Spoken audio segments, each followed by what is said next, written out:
Hello, my name is doctor Ajay Kumar. आज हम dogs के पपी की केयर के बारे में बात करेंगे कि हमें कौन कौन सी बातों का ध्यान रखना चाहिए।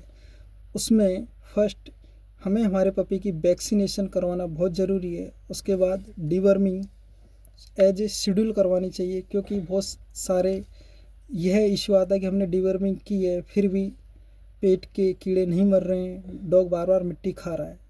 उसके बाद हमें जो एक्टोपैरासाइट है, जिनको टिक्स फिली चीचड़ बोलते हैं, उसके लिए मेडिसिन देनी चाहिए। और उसके बाद हमें सप्लीमेंट, क्योंकि अगर पपीज़ है उनकी डॉग न्यूट्रिशन की रिक्वायरमेंट पूरी नहीं हुई है तो उनमें डिजीज़ क्रिएट हो जाती है।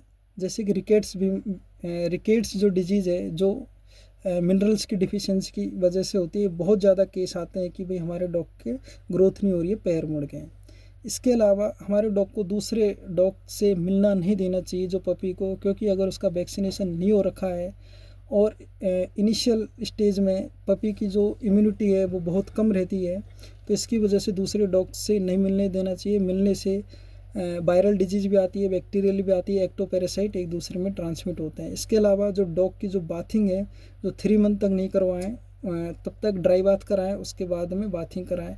इसके अलावा कि जो डॉग की इनिशियल स्टेज में पपी एज में टीथिंग होती है, दांत निकलते हैं, तो उसकी वजह से वो बहुत सारी चीज़ों को बाइट करता है, इसलिए उसके लिए टॉयज़ दें, उनका ध्यान रखें।